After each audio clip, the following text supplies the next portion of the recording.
survive. Endure, survive. Yo, welcome back to the arcade, everybody. This video is going to be a little more on the emotional Debbie Downer side of things. So if you're currently going through something, this may not be the video for you to watch, simply because it's going to touch on some very heavy and emotional topics that I wouldn't personally want to listen to if I'm having a bad day or you having some, emotional stuff going on. So of course, this is in regards to The Last of Us TV show episode 5. A lot of the praise and the hype is going to the action scene portion of it, which obviously is well deserved. With the debut of the bloater and all the clickers coming out of the damn ground, it was chaos. I did my reaction to that scene in particular. It went viral on TikTok, heading towards 200,000 views. It went crazy on Twitter, the same with YouTube and everywhere. And it was just me freaking out at my reaction to the bloater, which is great. Now, the reaction that I didn't post, that I still have, was the ending of Henry and Sam. So if you played the game, we all knew what was coming, but the way they did it, because in the video game, so of course Sam ends up turning into a clicker. Henry finds out, shoots himself. Time jump, season change. We're in a different portion of the game. You're able to move on from it. But because it's live action and we've gotten to know these characters, like the physical characters on the show, and Craig Mazin had the amazing idea of making Sam deaf. And if you had listened to the Last of Us HBO podcast, you're not doing yourself any favors, because after you watch the episode, I immediately go and listen to the podcast. And this one in particular is so incredible and insightful and emotional. Even Troy Baker gets emotional on this one, in this particular part that triggered me. And then there is the promise. Yeah. The promise to stay awake. When she wakes up in the morning, man, there's still some moments that just really hit me. Sam couldn't hear. Exactly.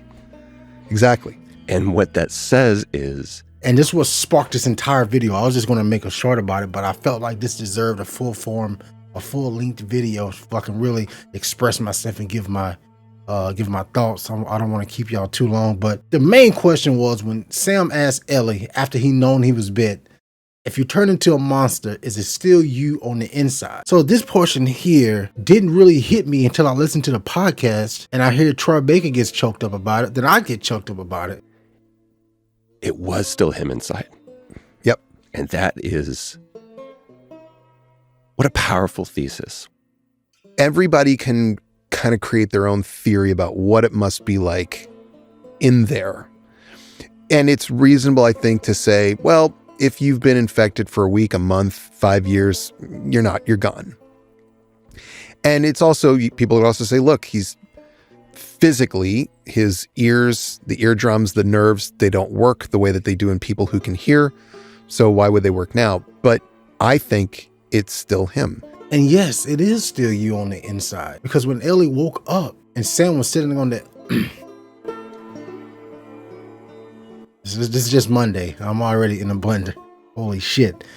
When Sam is sitting on the edge of the bed and Ellie wakes up and she says, and she speaks up, he doesn't respond. He doesn't respond until she walks around and she sees him and he sees her. And that right there shows you that he's still deaf.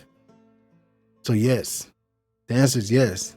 When you turn into a monster, it's still a piece of you on the inside, which is even fucking darker, knowing that you're trapped inside of there. A little piece of you is still trapped inside of there, instead of you just being gone into the oblivion and you not knowing what's going on.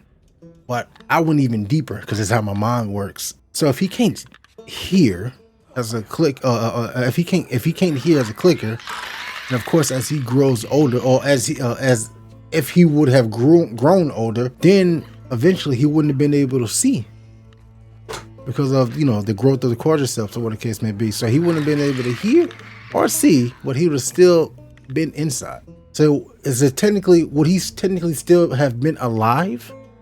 Because if you can't see, you can't hear, but you're still somewhere, it's like you're just in a black hole. So you can't really die. Again, I went down this fucking deep metaphorical rabbit hole because that's what I do. I'm 32 now, 32 now. So that midlife crisis immortality questions creeps in my mind often.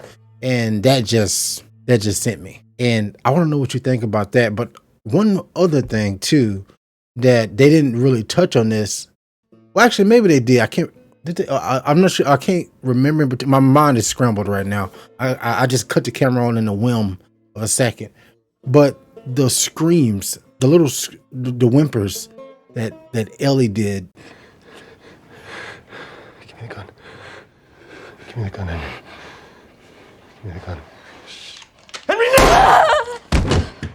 It's just like that sound is so visceral of like whimper and scared and fear that and you see how happy Ellie was.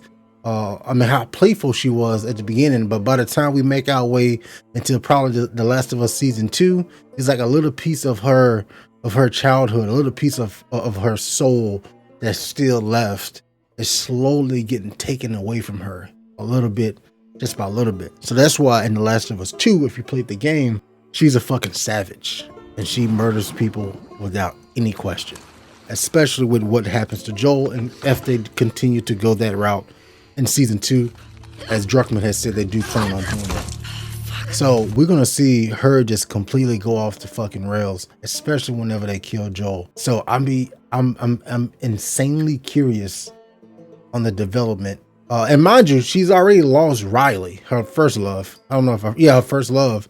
That they hadn't covered it at the time of filming this. So she originally lost Riley. I personally think they're going to show Riley turning into a clicker, and Ellie was the one that was going to have to kill her because she wasn't immune. And that's the first person Ellie had to kill. Like she told Joel, it's not my first time. I personally think it was Ellie. I think it was Riley that she had to kill. Yeah. So this is all swirling in my mind. Am I crazy? What do you think about that?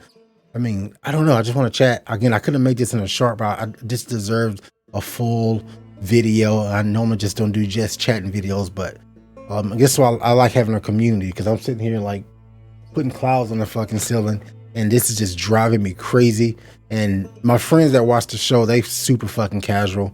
So I don't really have anyone to bounce this off of. Thank you so much for hanging out with me. Talk to me down in the comments below. Endure and survive.